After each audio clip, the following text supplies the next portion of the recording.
Hello, everybody. Welcome. Thank you so much for coming to the JRS 360 Actor Business Summit today. John and I are incredibly excited to be talking to all of you today. If you're new to us, we like to do these once a year to get actors informed on the business and staying motivated and inspired. So yeah, without further ado, John, let's introduce people to what we're going to be doing today. So first off, I just want to say we are not gurus. You're going to be hearing a lot of different perspectives today. We have 5 voices in this room right now who are going to be talking to you. And the idea is for you to get a diversity of perspective on things, take away anything that you hear that inspires you, and you can toss away the rest and use what is most useful for your business. So just know that there may be some conflicting ideas or ideas that may not be comfortable with you, and you can just use what is most applicable. But no one gets to be right, no one gets to be wrong, and no one gets to be cool. Cool? Damn. Awesome. So here's the rundown of how it's going to work today. We're going to have a conversation with Kayvon Ismaili, Maritza Cabrera, and Tammy Lynn. We'll talk for about 25 minutes. Then we're going to do a bunch of giveaways. We're giving away a lot of different stuff. Then we're going to come back to our conversation with Kayvon, Maritza, and Tammy. And then we'll do some more giveaways. And then we'll do a live Q&A. So you'll be able to ask your own questions at the very end. So if there are things you're dying to ask any one of these experts here, you are going to be welcome to do so at that time. But as far as the giveaways, we're giving 10 things away. So there's actually a pretty decent chance that you're going to win something today, over $2,000 in value. So that's very exciting. And about that too, everything from coachings to sessions with Kayvon for headshots and Tammy for consultation for public relations and strategy sessions, and working in salon as well. So to win, you have to be present. You have to be there to receive the reward. You'll have to raise your hand when we announce your name. And if you're not here, unfortunately, we'll have to move on to the next winner. So you'll want to stay present for the entirety of this summit today in order to win something. I think that's all I have to say about that. First off, we're going to get into introducing everybody. So everybody, this is Maritza Cabrera, the manager and owner of Limitless Management. She's also a producer as well. We also have with us today Tammy Lynn, the senior publicist over at Spotlight PR Company as well as Kayvon Ismaili, actor, photographer, and career and branding coach for actors. And then, of course, there's me. I'm Paul. I'm with Salon, and John Rosenfeld, owner and operator of John Rosenfeld Studios. So I'm going to stop sharing here, and let's just get right into talking, everybody. Hey, welcome. Hello. Hey, guys. Hello. How's it going? Good morning. Thanks for having me. Yeah. Let's just get things rolling. We are in August of 2025. Yeah, everything is new, and things are looking different every month, it feels like right now. But let's just start things off. Maritza, I have a question for you. Because you have the benefit of seeing the business from multiple angles as a former actor, currently a manager, and as well as a producer. So from your perspective right now, how do you feel like the industry has evolved from even last year or the year before that? Where do you kind of feel like things are at in its state of growth and change? That is an excellent question, Paul. I know I don't want to be a Debbie Downer, but also I want to be very, very real and to talk about where we're at. It's a historically difficult time in our industry. Never has this ever happened before, and I feel like we've been living in this state of having that said to us every year for the past 5 years, and we're all ready to get off the historical roller coaster and just be living in a time, not in a historical time. But due to the plague Mhm. and the double strikes, we've seen our industry go from this to a constriction of this. And there are many reasons why we're here. I won't get into all of them because we don't have enough time, but the point is that we're here. And it's still going like this and like this and like this, but this is about where we're living in this year. And the changes are still happening. If you're reading Deadline or Hollywood Reporter, you're seeing things in the last even couple of weeks where, things like Hulu is going to be going away and Disney Plus is taking over Hulu. And when you hear that, you start to think like, oh man, what's that going to do? So all these people are going to lose their jobs. There's going to be less shows, which means less writers, less showrunners, less series regulars, less this. And then that means that reps are going to do more cuts on their end, managers, more cuts. Managers and agents are also letting go of their employees. So it's a lot. And so, however, that's just what's going on now.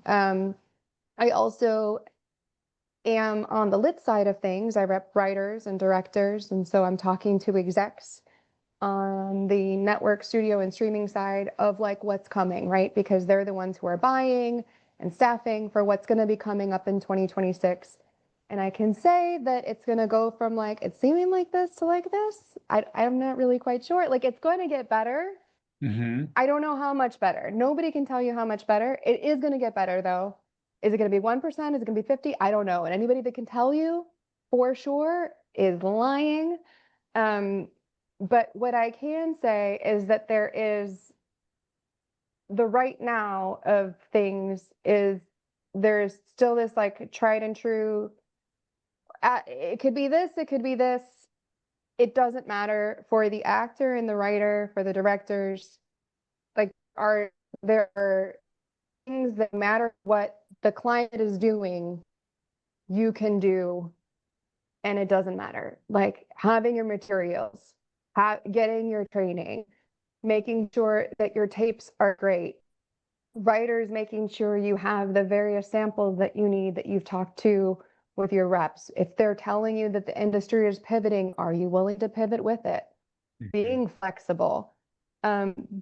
Those are things that that the artist has control over, and that I feel like that they need to more than ever right now really, really concentrate on. It's super important to know everything that's going on right now because it's wild, and it's going to continue to be wild. But we can't change that, right? We can't change how many execs are going to get let off or how many shows are going to be created or any of that. But artists can control what they're bringing to the table. And so now more than ever is the time to really make sure that your ducks are in a row, make sure that your materials and everything is where it needs to be so that when it does get better, you're ready, because you can't Mm.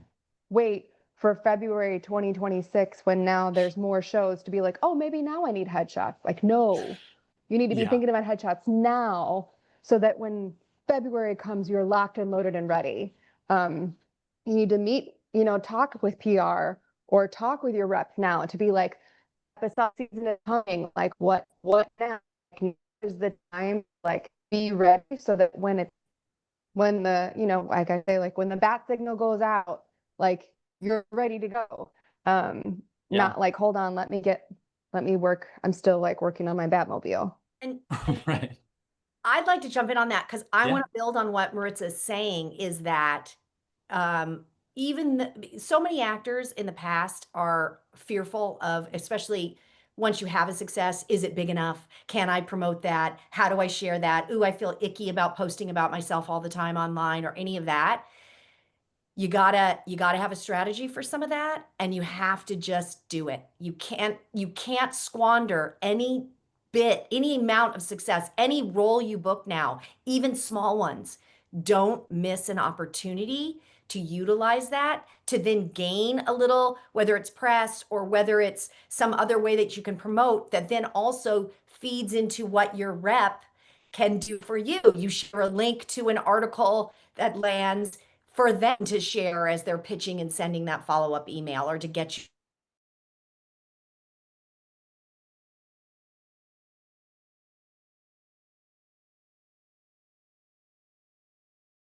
rolled. You can't do that anymore. Don't discount your successes. Don't miss that opportunity.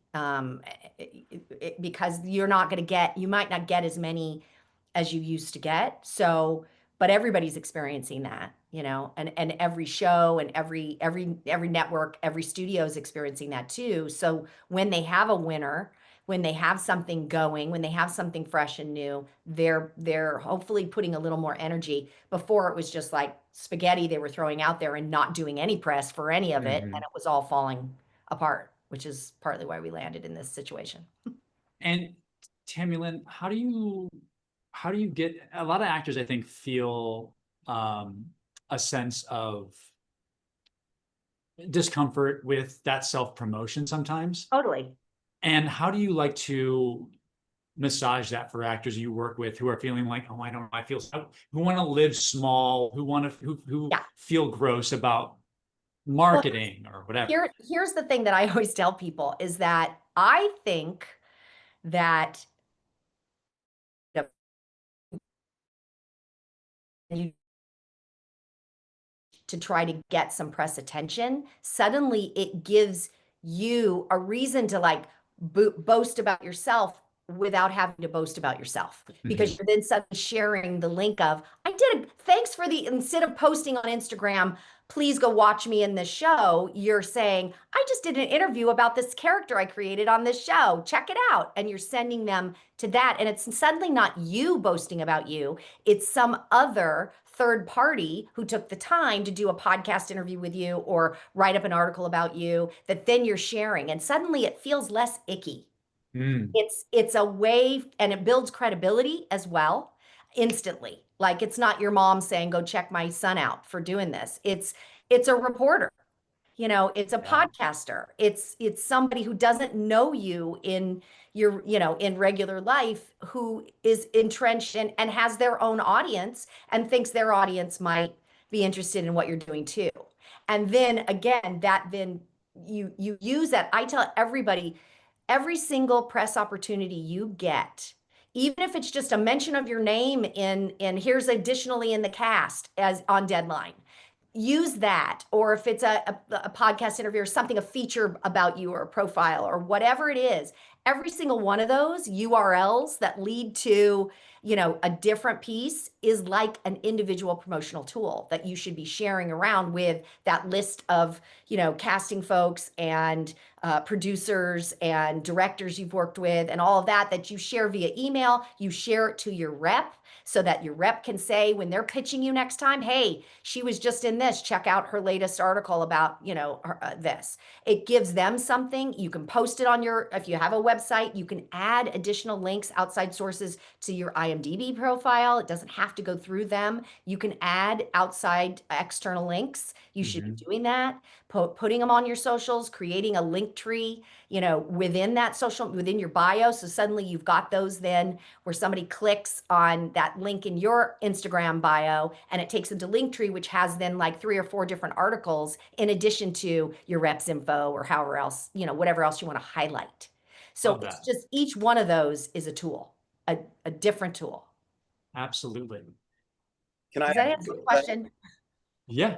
Okay. Yeah, you absolutely answered the question. Okay. Absolutely. Kayvon, I think another perspective is we're in an attention economy now. It's changing. The landscape is changing. How we're getting jobs is changing. So as much as we can be fearful of self-promoting, and I'm guilty of that myself, I swear, I've had a few TV jobs recently that I didn't even post about. I was like, okay, it just was what it was.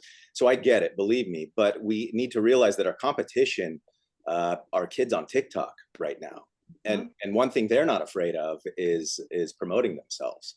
You know, there are a few new series regulars on TV shows right now that were found on TikTok.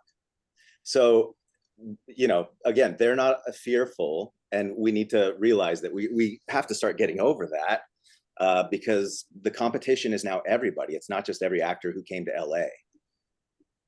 I mean, Yeah, Yeah. One of the things that I suggest to my clients to help them get over that is it's less about that you're posting about this job and it's more about how you're posting. So you booked a guest star on NCIS and you want to tell everybody that you booked a guest star on NCIS and like it's playing on Thursday. You don't want to be like, oh my God, look at me, look at me. Like that's how they feel. Like, look at me, watch me, watch me. But I was like, but I tell them like, if you post and say, like, don't you want to talk about how great your scene partner was? Like, and how lovely that experience was, and like the director, and how lovely the director was, and how the cast and the crew, and also, I don't know, maybe your reps, thank you for the reps for like being there and getting you the opportunity. I was like, then if you do a post like that and you're framing it like that with a gratefulness, then it comes off less as like, watch me, even though that is what you're doing. Watch me. And it's more of like, I'm so grateful and this wonderful experience and everybody, and it takes a village and da da da da da da da da da da. And when you watch some of these other like celebrities and everybody else and how they're posting, that's how they're posting too. But the way we receive it is it's like, watch this thing. But when you really look at what they're saying like, look at my scene partner, look at the da da da. So I let them know, like, just look at some of this other stuff and see how they're posting and then do the same, and then it just doesn't feel as dirty. And that goes right in line with how you prepare for press too, is that they're interested in the story behind the scenes, right? So you don't have to have an interview to be sharing. What Maritza's saying is you don't have to have an interview with a reporter to be able to share it in that same way, right? Because that's what's going to gain fans in addition to, a reporter's attention when they ask you, tell me about working on this project. They want to know the stories behind it. They want to know what was cool about being on set. What did you learn? What was it like working with that director or that celebrity? Or all of those are the things that intrigue them because it intrigues the general public, right? Their fans, their audience. You can treat your own Instagram or whatever, your own social as the same thing, when you're posting. You can tell and shape your story. It doesn't have to just be watch me. It can be, I was so thrilled to get to work with this director. I learned this, on set, like this is, check it out. I can't wait to see it, or I can't wait, so I think it's that you have to learn how to tell your story, because that's really what I know press and audience and fans, the general public, that's what they're interested in, is learning more about you as a person. That's that authenticity side, the genuine. They want to know. They don't just want to know, oh, I'm in this. I played such and such character. Tammy Lynn, are you strategizing individually with different actors as far as like how we're going to communicate with our audience? Are you saying stay away, keep yourself a little bit more mysterious? We'll put out this and that information, but let's keep this to ourselves. Like, I sure do. I mean, that can be based on a specific, like if they have something specific that's coming out and how we present that and what we talk about, how we share it, how we prepare them, whether it's media training or whether it's just how we put the opportunity, out to press, what we focus on. It can also be just when you have nothing that you're currently promoting, but you're just looking to strategize on ways that you can craft that brand, that narrative, that castability factor, that likability factor. All of that can all be just thought about and crafted and have a goal. You were talking about, I know, like have a game plan, right? You just need to figure out what's my end goal and take it in chunks. Okay, so for the next 2 months, here's the way I'd like to shape it to look, because I have something that I'm working on that might come out in 3 months. Do you know what I mean? So that people can see it coming. They can see the narrative coming, because what I think, and I think this leads right into photos that you use as well. You want to make sure that when you're doing a campaign, that the imagery, the photos that you're using that are the portrait or editorial style fit in line with whatever the project is that's going to come out, so that it's not like, oh, I'm commercial happy, but I'm a killer in this serial killer thing. You know, they have to all be symbiotic. All your materials need to all sort of present that. That doesn't mean you have to look like a killer, you know, if that was a really departure for you, but it just means tonally and the mood and everything you're building up to really should match. And that then goes into line of helping your rep then be able to get you the next gig, because then they see it. They see it coming, they see it all together, they know how to cast you, right? So we all work together. The three of us are all like spinning and going and working and crafting, you know, helping people craft a career that is leading from one to the next to the next. And at what point do we come to you? Because there's got to be people out there watching saying that I don't have anything to talk about on social media, you know, like I haven't gotten there. Right. So specifically my company, I think that, so the easiest time for people to get press attention, which is what I focus on mostly, is helping you get press attention, is when you actually have something coming down the pipeline. Co-star? I'm sorry? Co-star? Co-star. Yeah, absolutely. Why not? Okay. Listen, there is so much online. That is the one beautiful thing about the last, 15 years, is that everything has gone from, we don't read anything in a magazine or in print anymore. It's all online, which means they need content 24/7, right? And all these offshoots, all of these, what used to be, you have one newspaper in a city. Now you have, you may still have that newspaper, which is mainly online. Maybe they do a print run, but you also have 3 or 4 other smaller outlets that probably cover that area, right? Or you have all these ones nationally who just spark.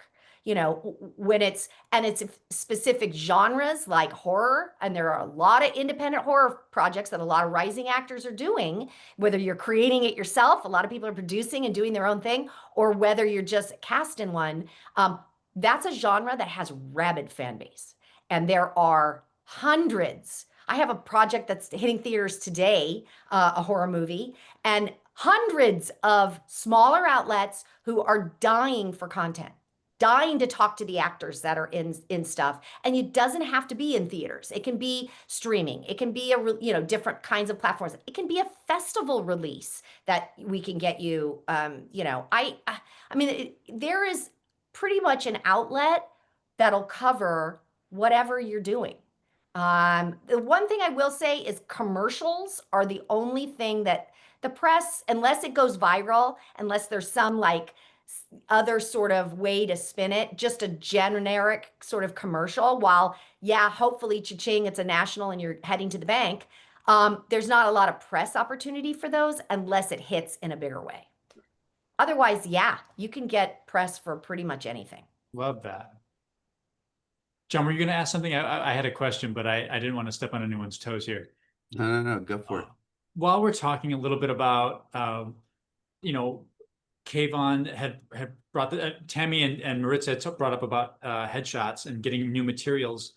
And Tammy had talked about having looks that are specific to the material you're doing for a project.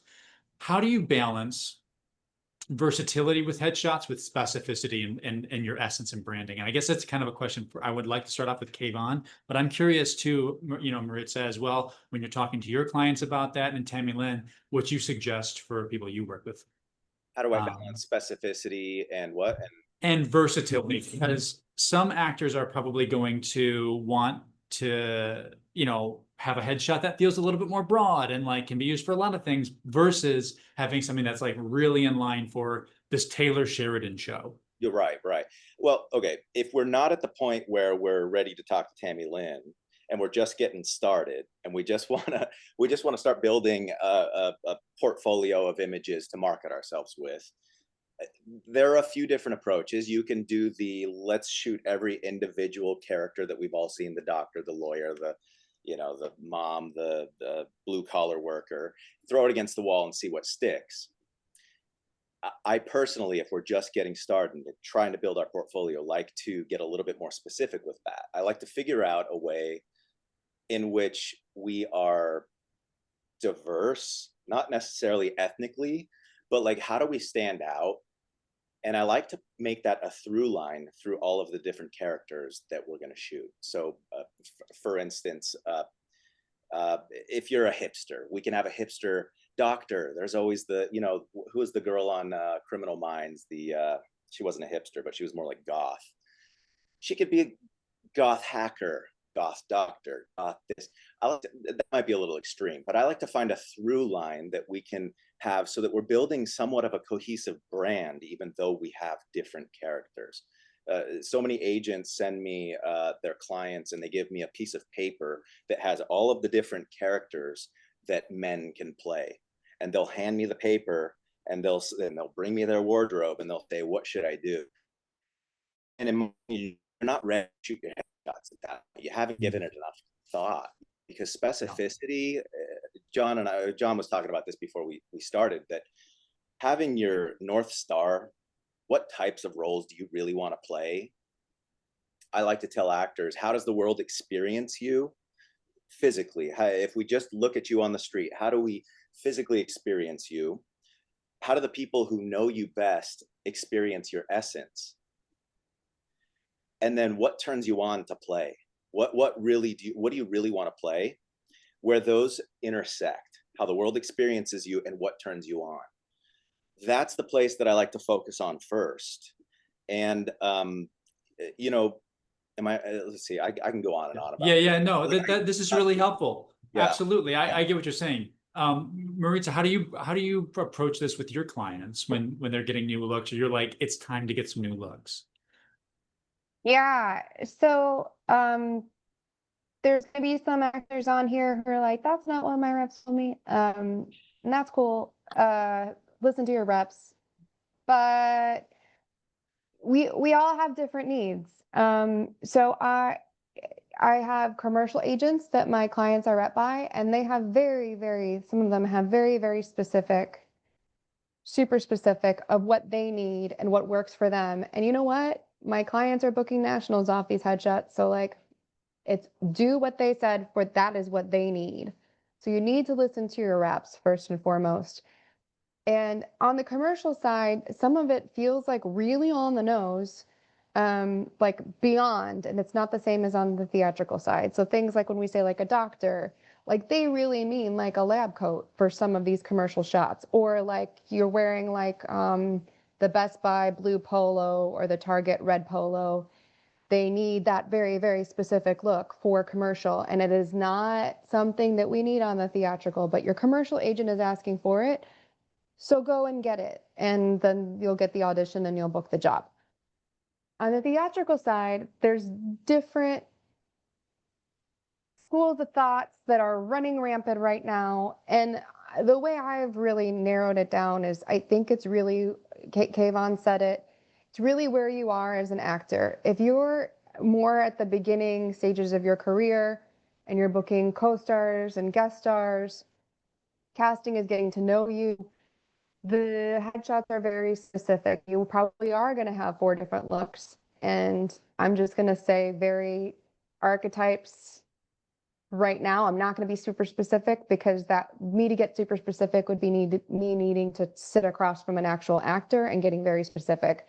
But something like multicam, fun neighbor next door teacher, that's one look. Bad guy, that's a second look. White collar, which is like lawyer, doctor, you're wearing a suit, that's a third look. And so having 3 or 4 very specific looks of headshots so that your reps can be submitting you and pitching you with those looks, that is usually what theatrical reps need. Now, you're further along in your career, and maybe you have guest stars and recurrings, and you're working up to series regular land, or you're in series regular land. There's a lot less of that going on. And we're now talking more about somebody's essence. And then totally separate from all of that, there's the stuff that you're going to need for press, or so that ends up being very editorial. And it is a lot more about your essence, or playing and having fun with wardrobe and giving a little bit more of a sense of who you are versus like a headshot for submissions. So you just really need to really talk to your reps, because again, they have very specific needs, and you can disagree, but at the end of the day, they're the ones who have the need. And so if they're saying, I need this, it's what they need to work for you. So just because you and your friends have decided, or you and your mom have decided that this is what the headshot should be, or this is where you should go to, no, you got to give your reps what they need so that we can't do our jobs without our materials that we need.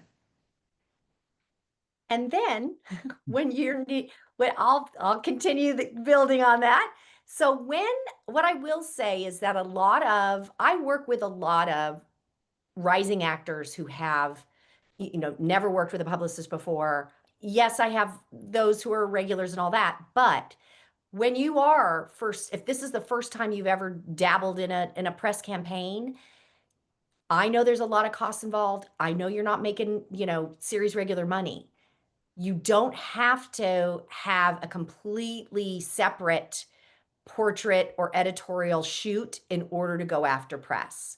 What I sometimes tell people is, those pictures that you liked better, but your agent wanted something different, but it was like, oh no, I liked this funny smile. They didn't want that. Save those. You can maybe use, go through your shoot and see if there are other things that grab your attention that show more of your essence, or a little different, or a little, you liked your smile or smirk or whatever it was better. We can always maybe use those so that then, because I know cost is often a factor, you may not need a whole separate, shoot in order to, at that level, when you're talking, first time out, you may not need a whole separate shoot. Plus, you want it to still kind of look a lot like maybe the shots that your reps are using to actually submit you with, because you want those casting directors to immediately recognize you. So I often tell people, find out whatever your main number one headshot is that your reps are using for theatrical, and let's include that for sure as one of the main pictures we're using in this first go out with press. And then we can add in some other, if you have editorial, you have portrait, you have others that you like.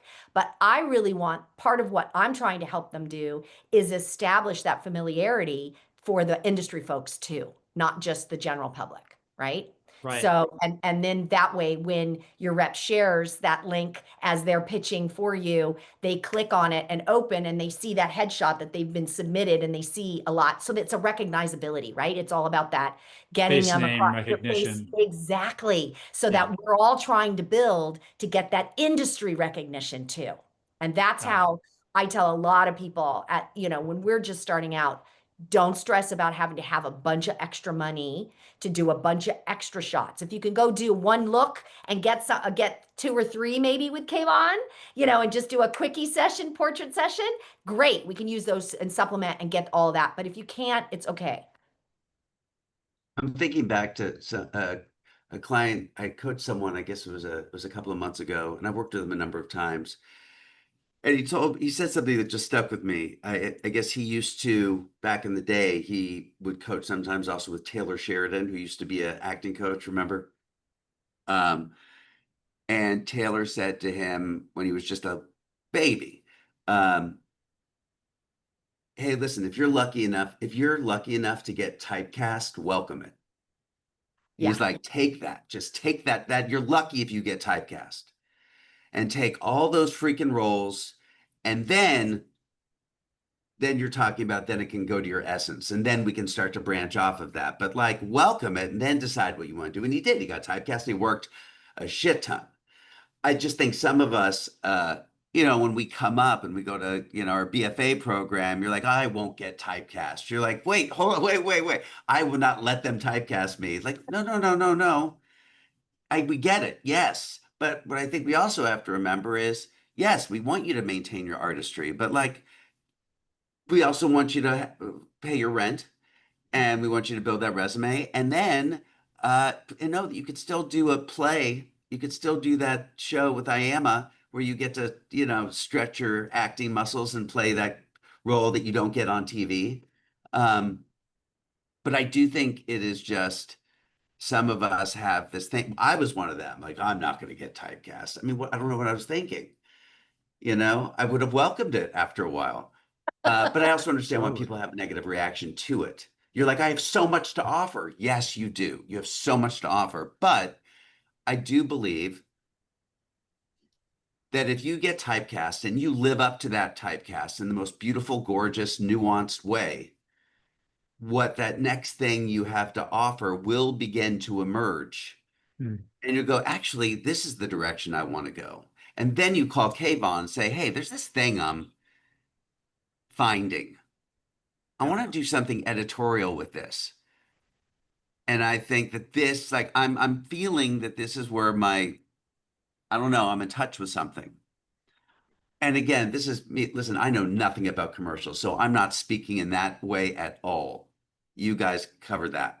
But as far as like I just want to make sure, I think sometimes when we talk about the business of acting, all the mishigas and the worry, I think sometimes what that does is it creates paralysis and just worry and anxiety. And we sometimes forget the why we do this. And I think it is really cool I think it is wildly important to at least have, as Kayvon said earlier, that target, that goal, like this is where I see myself. And I think that's not something I think we decide intellectually. I think that's something we decide here. Oh. You know what I mean? You decide, you look here. It's like you look and you go, oh my God. Like when I was coming up, it was like I loved the show 24.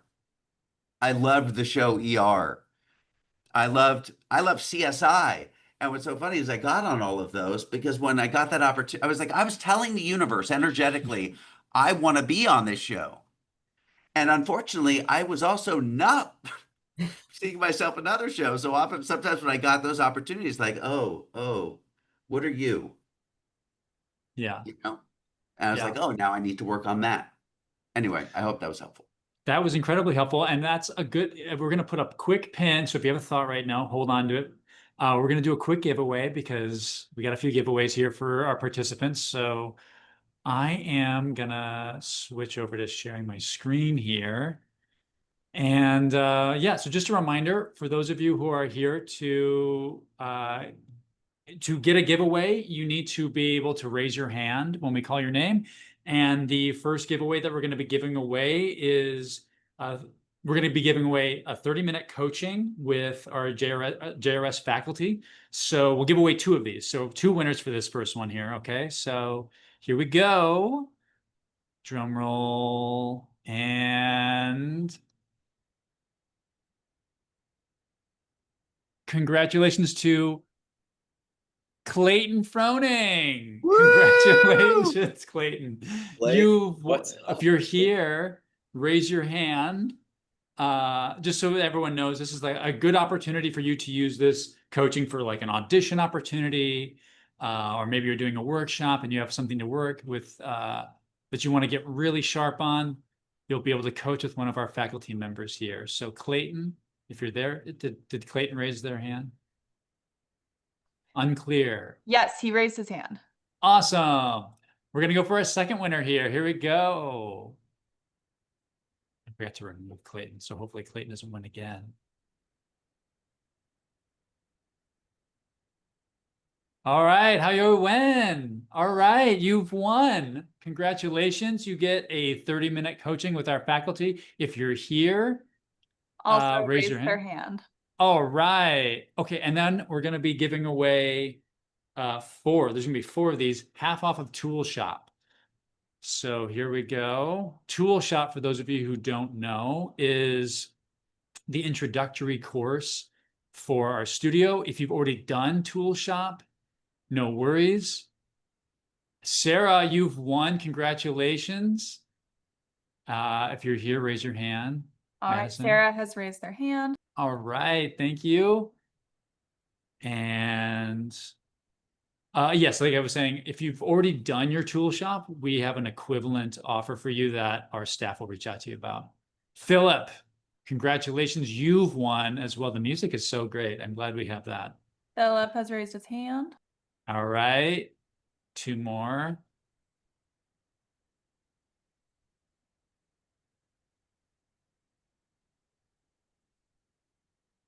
All right, Vika, you're a winner. If you're here, raise your hand. That doesn't look like Vika is here. So I think we Okay, can go again. try it again. Here we go.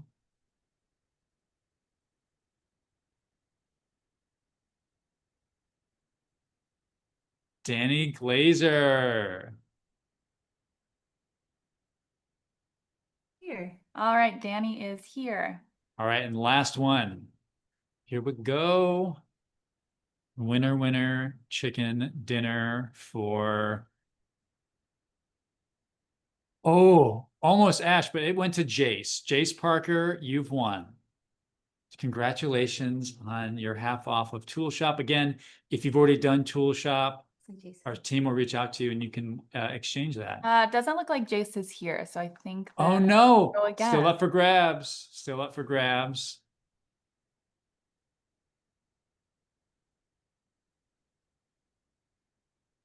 Milford Wong. Is Milford here?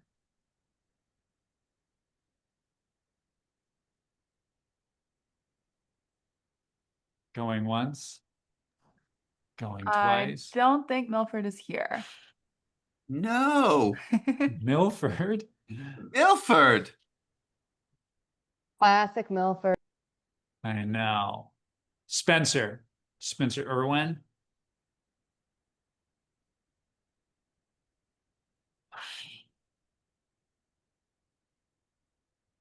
Spencer is also not here. No way. All these winners are missing out.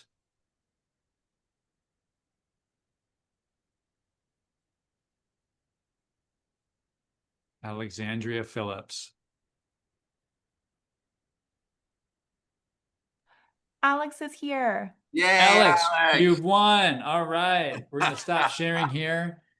And congratulations to the winners. Again, we'll be doing more giveaways at the very end. But I just want to continue on with our conversation. So it looked like Kayvon was itching to say something as soon as John finished talking. Yeah. Ooh, first, congratulations, Clayton. Congratulations, Philip. I'm shooting Philip's headshots on Saturday, so I just messaged him. Was like, "Congrats!" It's awesome. Yeah. What John was saying about typecast, I like to use a personal anecdote that I intentionally typecast myself, and it's worked brilliantly. So from personal experience, I like to present that as an option to anybody that I'm doing career consults for. I have this big swath of gray hair. I did 5 different headshots in a suit, different versions of a guy in a suit. Was a fancy lawyer, kind of like a sleazy public defender. I did like a Middle Eastern, so I did like a Middle Eastern like jewel thief or something with like my buttons unbuttoned with a gold chain. Just a bunch of guys in a suit. And guess what I've done consistently for 6, 7, 8 years now is played guys in suits. So I'm at a place personally where I'm trying to transition out of that, but sometimes typecasting can help. I mean, tremendously. If you can identify something that feels good, that's fun for you, that you would like to do, and again, the world experiences you in that way visually, like I think it's definitely an option that should be on the table for everybody. Kayvon, I'm curious about something, because I remember so specifically when you came into class. Yeah. And you had taken quite a break. Like you hadn't been. Yeah. It was like, oh, wow, I got to get back into this. Yeah. Well. And so you were really starting from a place of like, even, I don't know yet. Right. Yeah. So I think I was in your class for like 2 years before I even got an agent, because I was just like, I don't know what to do with myself. I was your early to mid 30s can be really strange because you're not quite a man yet, but you're like not young and cool for like CW type shows. I was lost. Yeah. I'd done a bunch of commercials when I was younger, but then I just didn't know what to do. But I got this idea. I was like, instead of like marketing myself as a dad, as a blue collar worker, as all these different things, I can just kind of embrace this one socioeconomic status. This guy's successful, but in a bunch of different, facets of life, different characters. And it worked like very, very well. And it still works. But now I'm at the stage where I'd like to transition out of it, talk to Tammy Lynn a little bit, and, see if we can change the trajectory a little bit. What is a good way to prepare for like editorial photography, headshots and such? Where do you start when it's like you, right? Kind of that's the whole point, is like, again, essence, but how do you start planning for something like that? Oh my gosh. I mean, it goes back to, I think both Tammy Lynn and Maritza said it, but it's such a case by case basis. There's no one thing I can tell you, but it should be inspired. It should be something that feels good, that feels current. I think the editorial shots are, what am I trying to say? Someone else save me here. I don't know. I'll jump in a little bit. I'll like you said it. I'll set it back and then you can spike it. Thank you. We're playing volleyball now. I know very little about volleyball. That's about all I know. No more questions about volleyball. The terms my gosh, were Paul, right on. stop asking me, Paul, about volleyball. I'm sorry. So it really depends. Like I did say it earlier, Kayvon said it. It depends on what the actor is after at that point. So an example of someone recently, they are an actor who is very much known for comedy. And the thing that they booked was comedy, and the thing that they're known is comedy. We don't want to take that away. However, this person also wanted to show a part of them that is also like, when they're doing comedy, usually it is very character centric. And they wanted to show a little bit like, hey, I can also be sexy. So their editorial was a mix of the two, of showing like it was fun, but it also had this thing of someone sexy or an allure to them that was different than their headshot and different than seeing them on the show, but still was fun. So that kind of thing. Or I had another client do an editorial shoot. It was for nothing for booked. They just wanted to play around. But they were playing with like a mood. So it was like very like they were in a suit, because we were like, you're of suit age now. But like if you were to picture like a lawyer who's, I don't know, they've come home from work, they've undone their tie, and they've just cracked open a bottle of wine, and we are in a mood. Like that part of the day of a lawyer, which is not the headshot of the lawyer that would get you the audition or book you the job, but it's this feeling, this mood, this tone that shows this interesting layer side of them, while also staying in the zone of the thing that they're probably going to book, or also to help me in my pitches, and their agent in their pitches, to show them like, oh, this other side of a lawyer. And now I set it back to you, Kayvon, so that you can spike it. I'd love to interject in there too a little bit. It was exactly what Maritza was saying, is that for me, because there are often times where you're playing a serial killer and that's the role you're doing, but you're like the nicest person. Like, how do you cross that over, and how do you bridge that gap editorially? And for me, it's about what Maritza was saying. It's about mixing the moods to cross over. So take the nice guy in the weird setup, and suddenly then we get it. Like that's to me how you also can transition in terms of, as you've played all the nice person, and suddenly in this role you're playing the mean guy. How do we promote that suddenly when everybody's used to seeing you super nice? I think it's that you can mix the moods and tones as you're trying to transition and cross over. Love that. And Kayvon. if I can add on that, again, back to my personal career, it's close to me, and so I know it intimately and can relate it to what they both just said. For me personally, I've only played men that are defined by their careers, not by who he is as a person. It's doctors, it's lawyers. I come in and I'm delivering doctor information, I'm delivering lawyer information, but it's never about like, how does this guy feel when he goes home at night? So for me personally, my next shoot, which will be an editorial shoot like this, will have that mood of like, here I am, an open, giving person in street clothes. And the mood will be a little bit more intimate, get to know me. Here I am, I'm an actual person with a personality who loves and gets frustrated in life and like, does fun stuff and has relationships and things. Because I think that also is the next step in the evolution of my career to get to series regular land. This is a guy who we care to see living at home and having relationships and stuff, not just going to work every day and like filling that guest star role. Well, Totally. may I pivot a little bit to like the artistry for a second, since that turns me on a lot. No, but you just said something, Kayvon, which I think is really important, is you're talking about that transition from being the doctor to the person that stands in front of the camera and we get to know you. And it is that next level.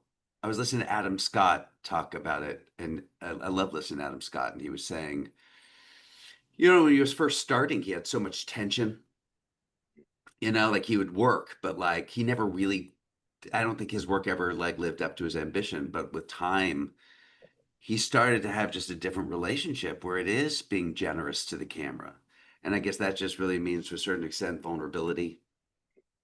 Like I'm just kind of letting you experience the world, my world. And I think we have to remember that at the end of the day, if we can get to that place where that is our habit, where we let you in, then all of a sudden you get a Maritza watching you and going, oh, you know what I'd like to see you as? But she can't get to that place unless you are allowing her to see that. And I think even more so, Tammy's going to do a better job of PR when she's getting a real sense of this unique thing that you have that can't be necessarily put into words. You know what I mean? You're just like, you got to see it. Like I think about my wife. I really love her. It'd be hard for me to put what she is into words. I kind of be like, you got to meet her. You know what I mean? I can't really tell you what it is. She's fucking great, but I just thought maybe we could speak to how you guys help someone recognize that that is where we're trying to get to. How can we get to that level of truth and honesty? And because it seems like the through line of this is authenticity, but that word has been used so much that sometimes people like have an aversion to it. You do, Maritza. Yeah, I know.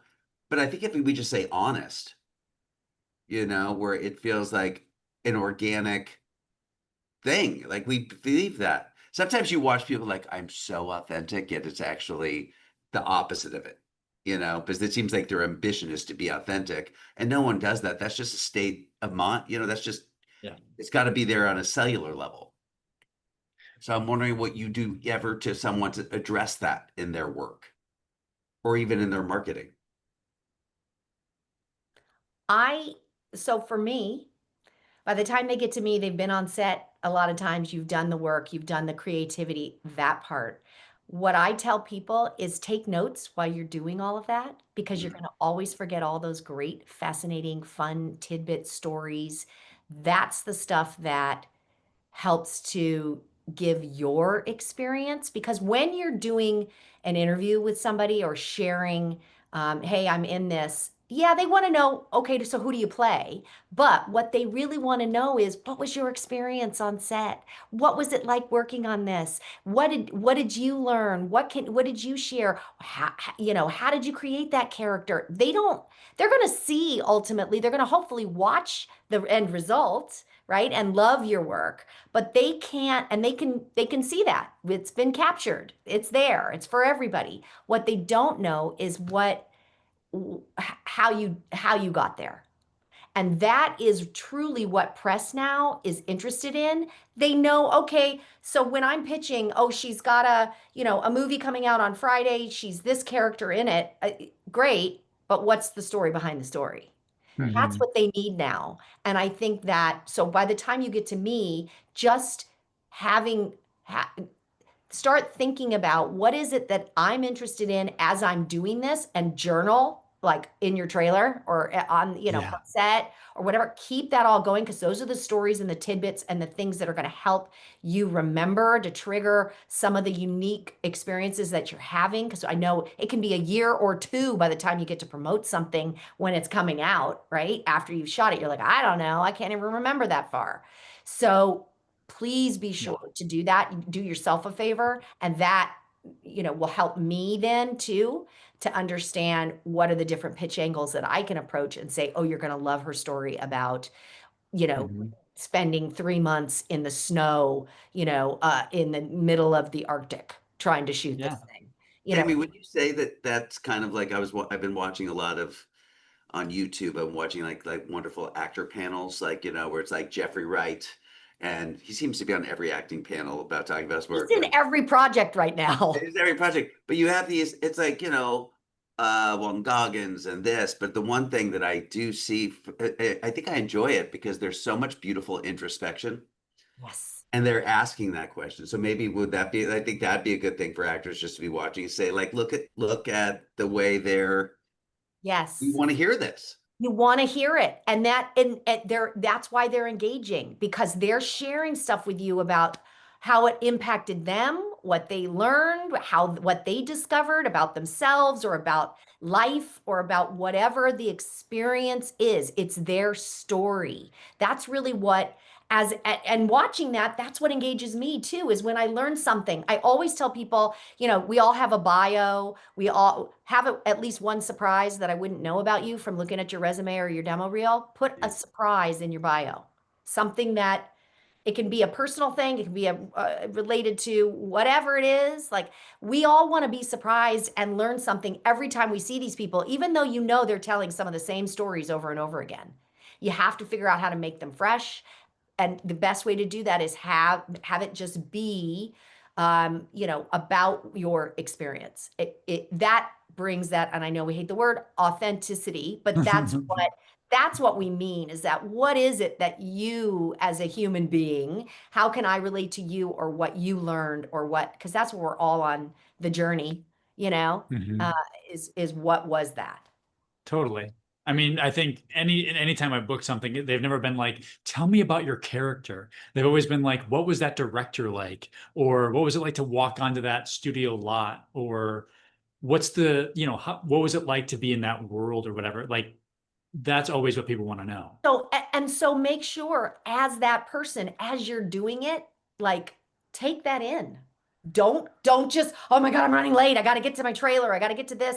Yes, you do, but take that in. Or remember, I was late that morning. I almost didn't make it. I was like, stuck in traffic, like whatever it is, use that, because that's really what's happening.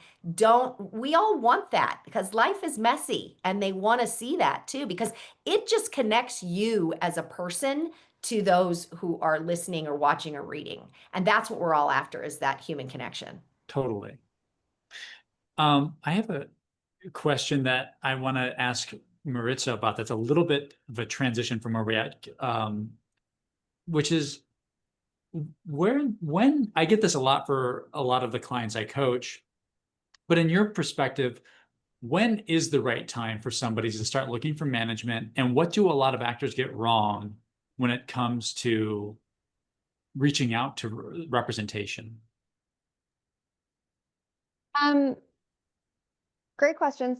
So the first question, there's no right answer. It's kind of everybody's so different. It's the classic, everything in this industry, there is no one way. And I know we all wish that there was one way, but there isn't. So, perhaps you are an actor just starting out, and particularly now because there's way less agents and agencies, and they're not taking on new people, and they're not willing to take on developmental, which they've been saying for years. And so getting a manager at the start of your career to help develop you and build up your materials and offer more guidance and help you get some more credits so that you are not as developmental, so that an agent will assign you, so then you have a full team. Also, if you are an actor who also wants to get into commercials and wants to get into voiceover, and you don't have the connections to get those agents, then your manager would do that for you as well. So getting a manager so that they can get you with the best in all of the different departments, agents. Sometimes you have the agent and you don't feel the need for a manager for whatever reason, and that's cool. Like, you don't need it. And then it comes around where, you feel like the agent can only do so much, and you have other needs, then you feel like you need more hands on deck to help push your career forward. And you're like, I have this base and now I need to jump to the next level. And so that's usually when a lot of people come and looking for a manager, because they're like, all right, this is all we've been able to do, and now I need a manager to kind of add some more oomph to the career. Where actors get it wrong a lot, get a lot of emails, and some really basic things, like they're not putting in the links to their work. I can't see your headshots or your reel or your resume if I don't have a link to your work. You don't need to regurgitate your resume. It's on the link for Actors Access. But you should kind of give me a couple highlights of the big things in the paragraph of the email. If you have any connection to me, some of my clients, you took classes with John, something like that, you should be putting that in the email. Otherwise, it just seems like you just found me off of, and you're just like cutting and pasting. That's another thing. Of course, you're going to be cutting and pasting. You're sending to a whole bunch of people. I'm not the special snowflake, the one manager you came out to. You're going after like 30, and as you should. But at least make me believe that there's something in here of why you're coming to me. Like, what is it that I do that makes you so interested in me? Rather than just like, I need a manager. And it's like, I need a manager. I found you on IMDb. Da da da da da. This is me. Like, what? No. So all those things. If there is some kind of connection, you were referred by somebody, you should really, really put that in the subject line. Reps get so many emails, and they get lost in the shuffle, particularly again right now, like so many emails looking for reps. So saying that makes us go, oh, let me open this one and read it more carefully. I open all of them, but I'm human, that we're very busy. And so if I see that in the subject line, then I'm like, oh, okay, let me look at it more carefully. But we can't reply to your email and say, no, and also where are your headshots, or no, and where is also your reel? We don't have the time for that. So clear, concise paragraph about who you are, why me, why I should sign you, why I should meet with you. We're not even signing, we're just meeting. It's just a date. And then the links to your stuff. Love it. And then the reality is we're probably going to say no. Just walk into it being like, it's going to be a no. And it's about keeping a spreadsheet of all of the no's and then coming back in 3 months with your new headshots, with your reel, with the new short, with that you took class at John, and you're like, hey, how about now? So it's not your one It's shot when you reach out no, to it's them. never your one shot. I had lovely story. I had an actor who I met about 2 years ago at an event. And then I saw them again. It was and they know one of my clients. So they were both at this event together. And at the event, the actor was like, I would love for you to rep me. And I said, send me your stuff. As they sent me their stuff, and they were too developmental. There was promise. I couldn't take them on. I have too many developmental. My day is very busy. I'm also producing. I also have writers. There's only so much that we can all take. So I was like, I'm so sorry. You're too developmental. They were like, cool. They, over the last 2-3 years, whenever it was that I saw them, have worked on taking more classes. They worked on booking more roles. They got the footage. They came back to me about 4 months ago. And they've stayed in touch with me. They like followed me on Instagram and they've been active, like liking my posts, letting me know. I'm like, oh, I see you. I see you out. I see you, what you're doing. I'm not blind. Cool. Amazing. They came back to me and said, how about now? And I looked at their stuff and I was like, you did the thing. You did the thing that I said. You really, yes. And I signed them. And now we're like off to the races. And so sometimes it's about timing, and it's just a no for right now. It's not a no for forever. You have to find your right person too. Like, just because I said no to you doesn't mean you're terrible. It just means we're not right together, just like dating. Somebody else is right for you.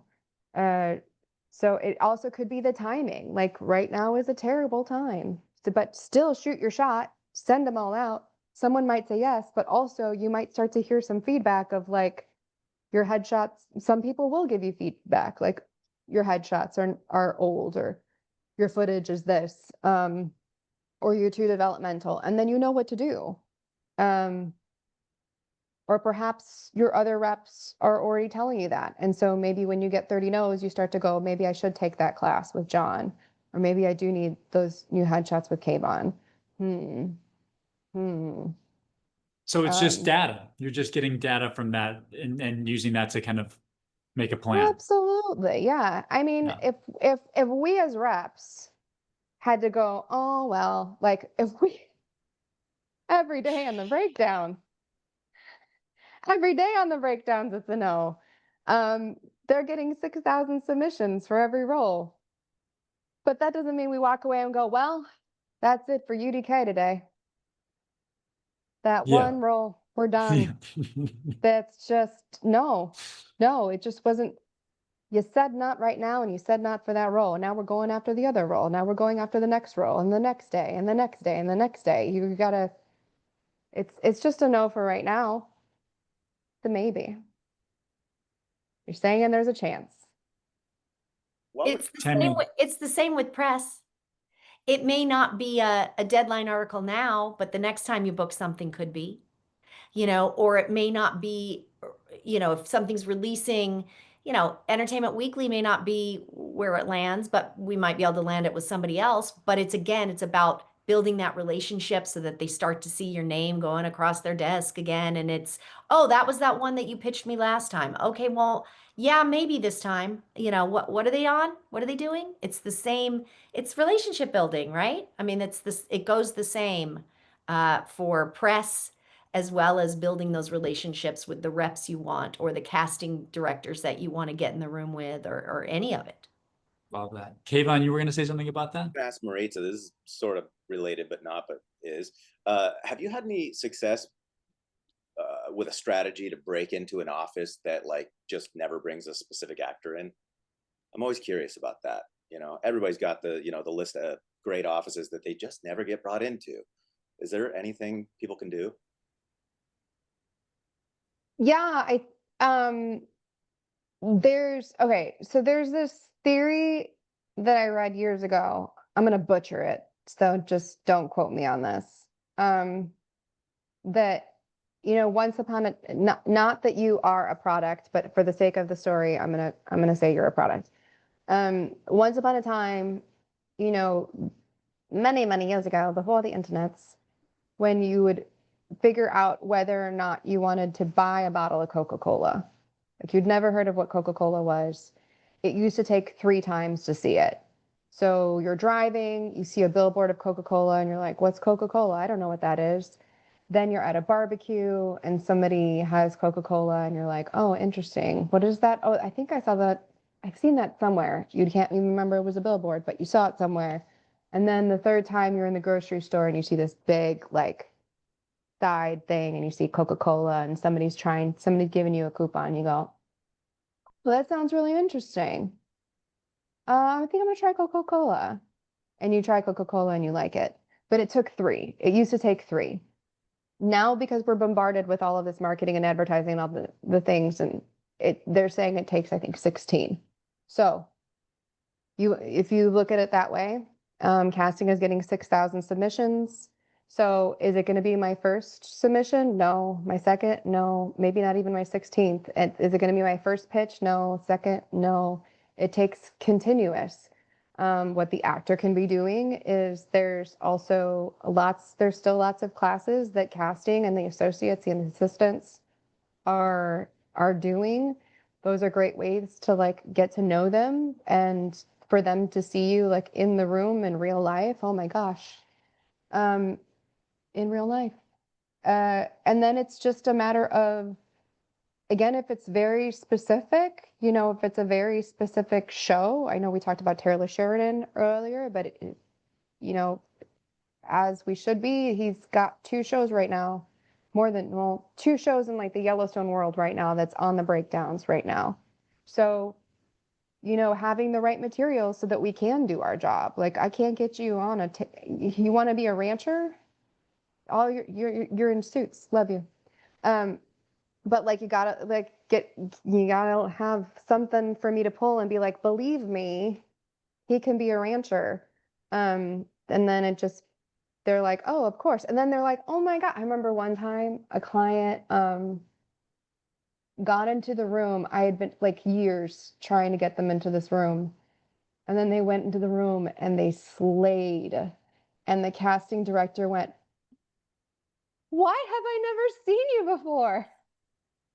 And the actor was like, I could hear you yelling in my ear, being like, ah. And we were all just like, I don't know, just like that timing. It's just amazing. And just, you're so smart to call them in for this. But it's like a mixture of things, right? It took the 16 times, it took the right headshot, it took like all the things to be like, undeniable, you need to see this person for this Taylor Sheridan show. Love that. I love that. We are at that time to do another giveaway, and also we're coming up near the end of our time with everybody. So just a reminder, there's a Q&A at the end of this. So I see a few questions have been submitted already. But if you have a question for Kayvon or Tammy Lynn or Maritza here, or John, or even me, put it in the Q&A section here at the bottom of the screen. You can submit a question and we'll try and get to that. But in the meantime, I am going to go back to the wheel here. Love your wheel. I love it. We love the wheel. Let me just make sure I got that selected. All right. So here we go. This is going to be a giveaway right now. Sorry, I'm just getting at my list. This next one is for a 30-minute coaching a mastery coaching for Salon, and then a 1 month free of Salon. So this is our business accountability group that we do with JRS.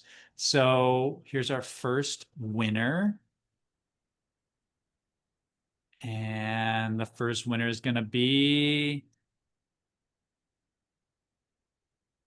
Kennedy Martin. Congratulations. You won a mastery coaching as well as a month of Salon. Raise your hand if you're here. Kennedy is here. All right. Congrats, Kennedy.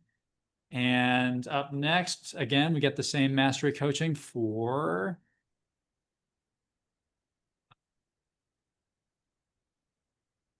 Kitu. You've won. Raise your hand if you're here. All right, Kitu is here. Great. And now, this is one of our great special prizes at the end. We have a PR strategy session with Spotlight PR, Tammy Lynn herself. And the winner for that is going to be, this is great.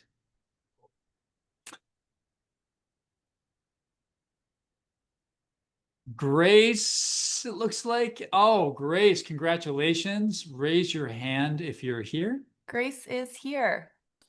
Love it. And then our final one here is a 2-look headshot session with Kayvon Ismaili himself, Kayvon Photos. Here we go. Spinning the wheel. No whammies, no whammies.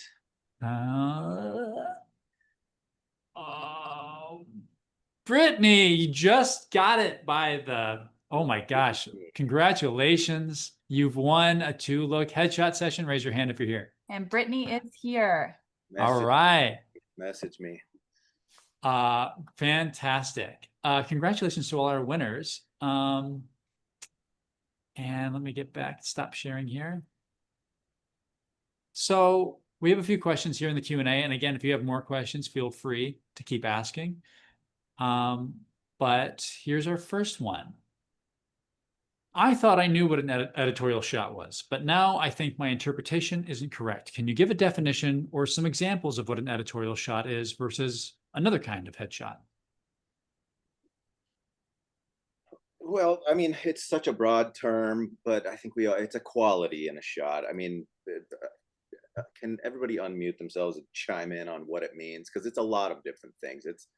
Agreed. Yeah, I'm about to Google some stuff or pull up some of my clients because I feel like it's one of those things where like the picture explains it. Right, Yeah. right. Well, I mean, as opposed to a standard headshot, which is, chest up, oftentimes it's a wider frame.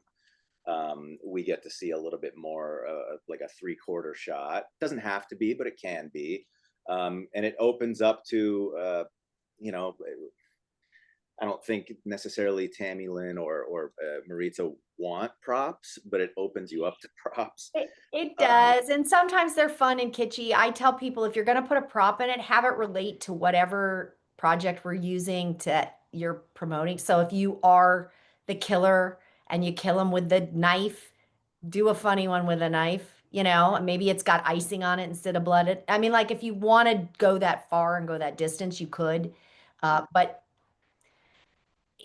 there's it's just to capture, it goes back to what Kayvon was saying earlier. It really is, it's just you. We want to capture you in them in out of character, not trying to put on anything necessarily.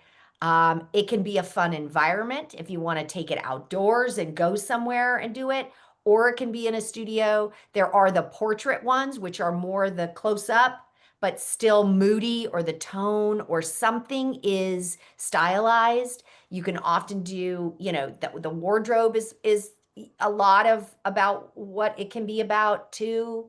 Sometimes they do it, all one color, or, I mean, like your creativity.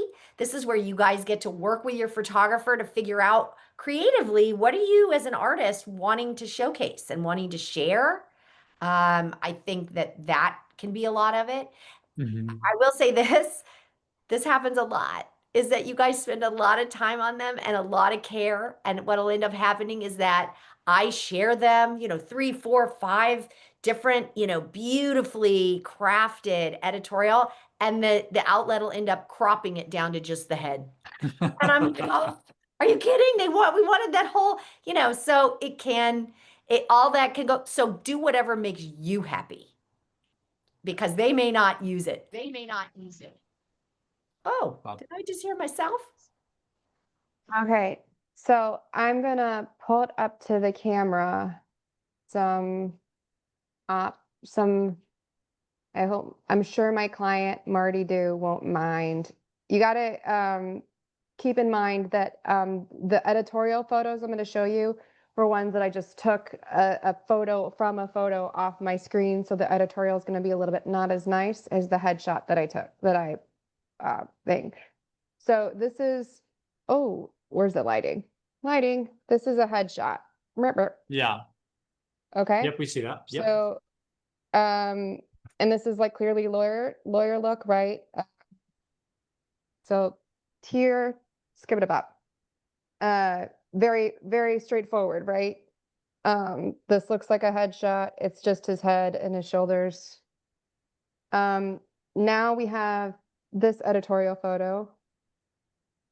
Remember, trying to. Okay, he's like posing, sitting down. He's looking away. He's still in Yeah. a suit, but like, oh, look, he's cool. He's got trainers. Yeah. It's like a vibe. I don't know. He's like moody. Again, lawyer. After the end of the day, he might have a glass of wine. He's moody. He's cool though. Like he's a cool dude. Then he's like, oh man, this is like terrible. Sorry guys. It's not. Lighting is everything. This is him outside. Feet up. I don't know. Lighting. I'm Yeah, not you a can kind of photographer. see it. Yeah, kinda absolutely. He's see leaning it, up against the like, wall. Leaning up against the wall. These are great examples of environment helps Yeah. to create so much. They're not necessarily just in a studio. This is him chilling outside against his motorcycle. Wow. That's Again, great. he's super Yeah. cool. So it feels, you could see like him getting an interview and then having this being used in the interview. This headshot would not be used in the interview. This is just to submit. But maybe we'll use this to pitch for me to show people that he can also be the bad guy, the bad boy, because he's like, look at me. Oh, look, there it is. Riding a motorcycle. I just had to angle it.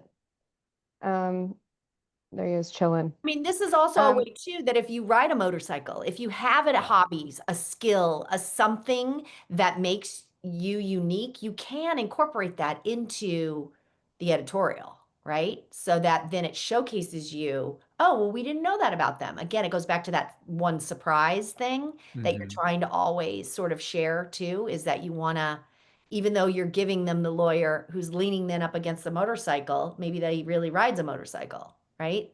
That just Yeah. helps to sort of put all of that in play. So when you're looking at interviews of people in magazines, and I mean, they literally call them an editorial interview, like, and you see the different pictures of them, like that's the kind of stuff you want to be looking at. Like I remember I have this like photo in mind of, I think it's Steve Martin in an editorial shoot where he's standing there and just kind of like, and then behind him are like two pies that have been like hit against the wall. Like somebody's clearly tried to throw pies at him and they've missed him, and it's very funny, but he's like standing there in a suit. Yeah. And so it's not just this, and it's a vibe, it's a tone, it's other things happening. Love that. Okay, we're going to move on to our next question. I submitted to a bunch of starter agencies since I left mine, but I haven't heard back from them. I don't have any major credits, but I do have footage. What is recommended? I think this actually speaks to what Maritza was saying earlier about, this isn't your one shot. Do the homework, work on building your materials, advancing yourself as an actor, booking more work. Self-producing is a great way for you to, I think, take advantage of building materials that are tailor-made for you, like a bespoke suit. So if you feel like there's a genre or something that's right for you, I would suggest probably finding materials that you feel like are emblematic of what your potential is. in order to book more work and attract the right attention so that people like Maritza, you know, any rep can see what you offer as an actor. And I think it also speaks to a little bit of what Kayvon and Tammy Lynn were talking about as far as like understanding your branding and what you bring to the table. So Can I say Also one thing? follow up. Can I give a little little anecdote? I remember years ago, I was really excited because this is a long time ago. My God, this is like more than 15 years ago. Matt Walsh came to coach with me, and I love Matt Walsh. You all know Matt Walsh from like Veep and everything. And I had seen him in so many things, and he literally said to me, I've never booked a job from an audition. And I was like, what are you talking about? You're everywhere. He's like, never from an audition. All just from people I know who are friends of mine. And like really big, memorable parts. But I thought that was fascinating because everyone who was offering him those roles, they knew he was so perfect because they knew him, they knew his work, they knew he'd do a great job. And a lot of the auditions he was getting was just the reps going, hey, maybe like let's see if they'd see you for this.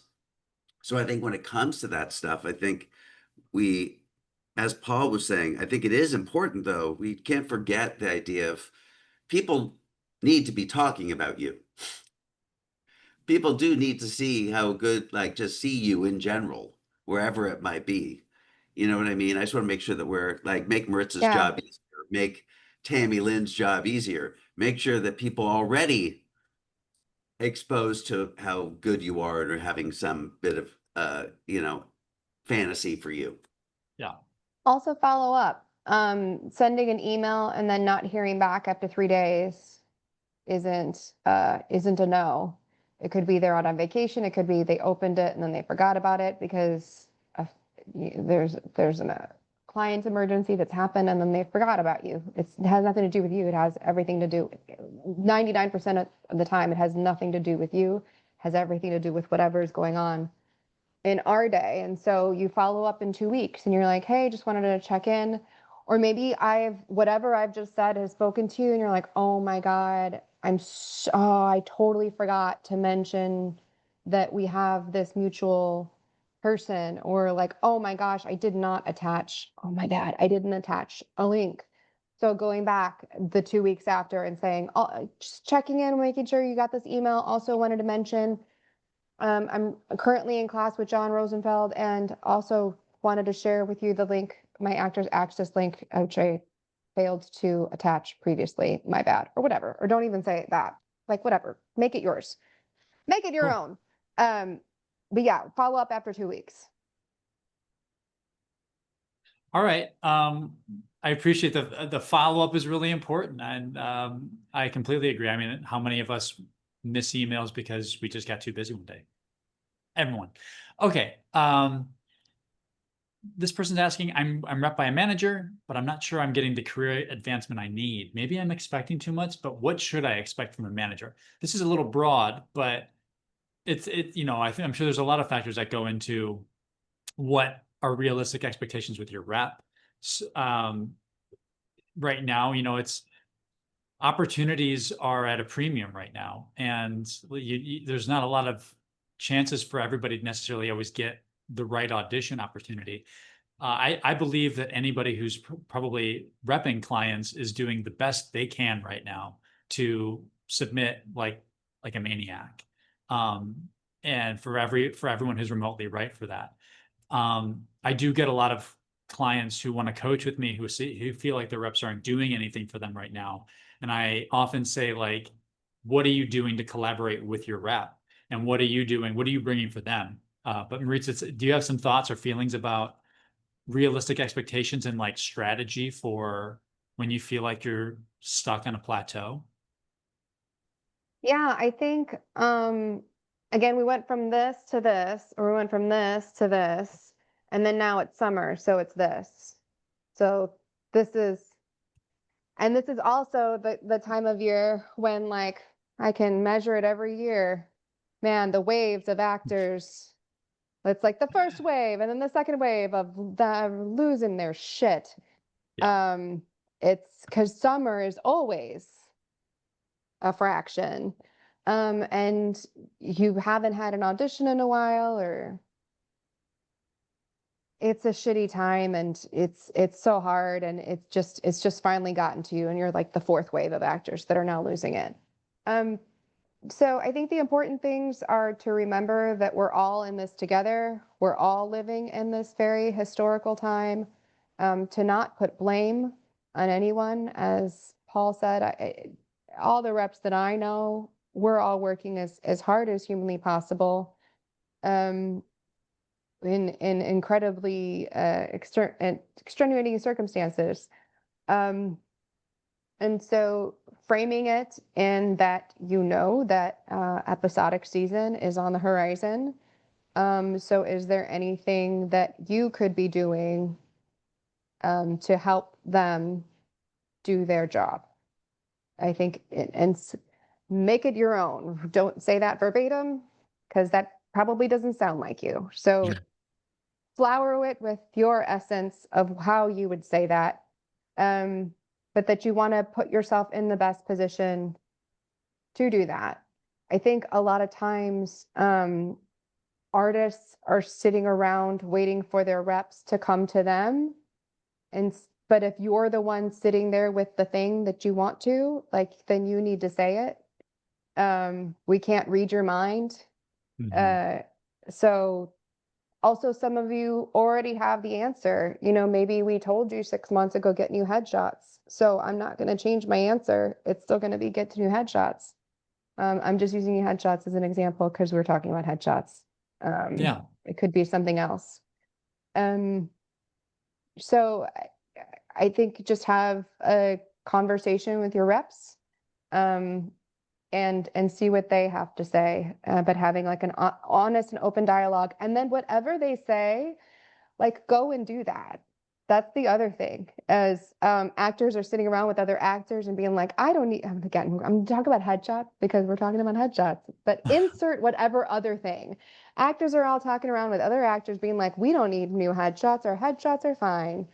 And your rep told you 6 months ago, your headshots are 2 years old, I need new headshots, and you still didn't get them. And so when your manager or agent says, I need you to get new headshots, again, you can't be like, great, and then don't get the new headshots. You asked them, this is the moment of truth, and they've told you, go take that class, or go get that coaching, or go get that headshot, or I need this new reel, or I need this new clip, or what happened to your hair?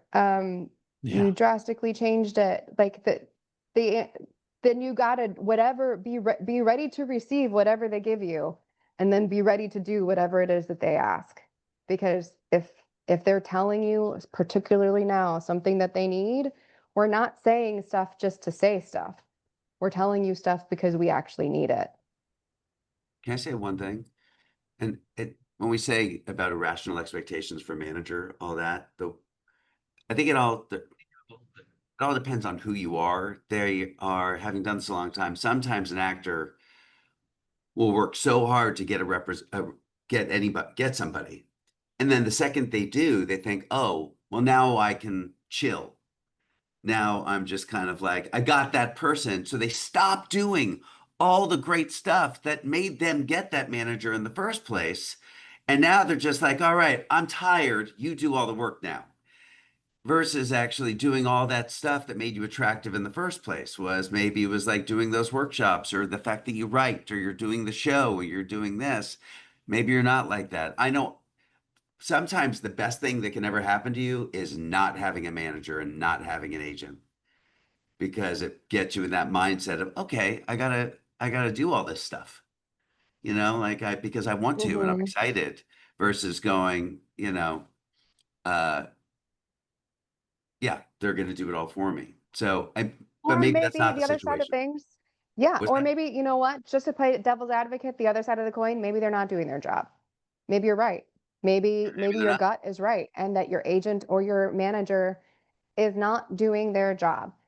But I still hold true that we're sitting in the summer and it's like this. So it's really, really hard to tell and what that is, what you guys have agreed of what they should be doing or how often they should be doing it is a very personal and specific thing. So I would say Right. have the conversation and then see this back half, the during episodic of like what happens.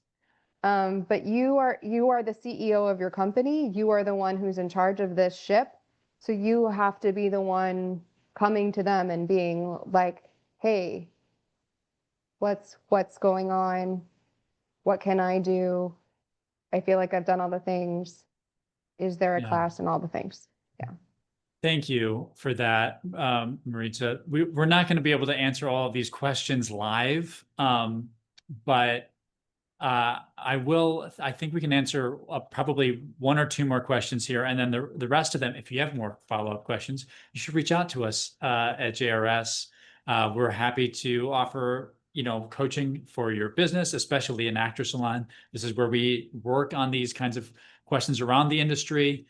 We talk about, preparing yourself for, your reps and working through these kind of challenges in your business so that you're not alone. It's a communal experience, and we highly recommend it if you aren't a part of an accountability group, you join us so that you can be making strides in your career, even when it's slow and challenging like that is right now. So, which film clubs or organizations can you recommend to connect with active filmmakers, i.e. Women in Film and NFMLA? I mean, SAG-AFTRA, if you're not getting involved with the union opportunities, I think those are always awesome opportunities for you to meet filmmakers and certainly other actors. They often do a lot of panels similar to these as well, where you can meet like-minded professionals who are working with people in the industry. Go to film festivals, whether you're in one or your friends are in one, go attend, shake hands with people, compliment people, get a picture of yourself like Tammy Lynn would tell you in front of that step and repeat. Be active in your community. But are there other ones that come to mind for anyone else? If you have any communities, no worries if that one doesn't pop up. Nosotros and NALIP, the National Association of Latino Independent Producers. Love that. Thank you very much for that. Yeah. Another person asked about vertical series, vertical dramas. Those are becoming incredibly more present and prominent online for a lot of actors. Should actors audition for them? Should they do them, add them to their reel? Anyone have an immediate opinion about them? I think they're an opportunity to be acting. I defer to talk to your reps. Most of them, 99.9% of them are non-union. I can't even think of one that's union, and all my clients are union or trying to do non-union work. I think it really depends on, but from what I've heard from people and reps who work in the non-union sphere, it really depends on the pay for them and what, the footage. But I think talk to your reps. They'll have a better answer. Situation is fluid. I think they will be union, I'm assuming. They will, for you know, sure. I think, what is it, China or Japan? Sorry, confusing them, but they're huge there. And I think we're on that trajectory here as well. So they're non-union I now. think it's going to be, we talk a lot. I talk a lot with my clients and with people that there's like a triangle of why you choose a job. And there's like one side of the triangle is the pay. Another side is like the role, and people. The other side is like the kind of just the people who are involved in it. So very rarely as an actor do you have like all three sides of the triangle, like, oh, I'm working with Leonardo DiCaprio, I'm getting paid the highest SAG-AFTRA rate, and I get to play this incredible role. And so with something like a vertical, it's like, okay, well, am I getting a good payday? Is it going to be a good role for my reel? Am I working with cool people that I feel like are up and coming directors or a lot of kind of, whether it's vertical, even some short stuff, it's like there's some really cool people working on some developmental, it seems like not big stuff, but it's really interesting directors who have maybe done like bigger things or have had indie things going to festivals who are making their way into like this other stream. So look at the triangle. And if the answer is no for everything, then no, why are you doing it? There's no sides of the triangle. And it's no point. Excellent. Well, I think we're at that time. I know there are so many questions here that did not get answered. And I'm so grateful for everybody who was able to join. Some of you had asked how to keep in touch with people here. If you're interested in working with Kayvon for some headshots, go to Instagram at Kayvon_photo to reach out and schedule an appointment. If you're looking to work with Tammy Lynn at Spotlight PR, go to spotlightprcompany.com and schedule an appointment. She does consultations and she can get you on the right track with the strategy. And if one day you want to try and work with Maritza, I'm sure you can try and submit your materials and she will get back to you and you maybe have the opportunity to work together in the future. And as always, if you want to work with John, go to johnrosenfeld.com. One of the best acting coaches in the city, has so many over a decade, almost double decades of experience coaching. A long time doing this, and has an amazing creative outlook on working on the craft. Has relevant experience on set with working with actors on set all the time. So if you want to work with the best in the biz, John's the guy. And if you want to work with people like me and our intrepid salon coaches, go to actorsalon.com and we'll help you out. But thank you all for joining. And thank you, panelists, for joining us, Kayvon, Tammy, and Maritza. I really appreciate the conversation, and John as well. Thanks, guys. Thank you for hosting it. Thank you. Yeah. Awesome. Thank you, Paul. All right. Of course. Take care, everybody. Bye. Bye. Have a good one. Bye.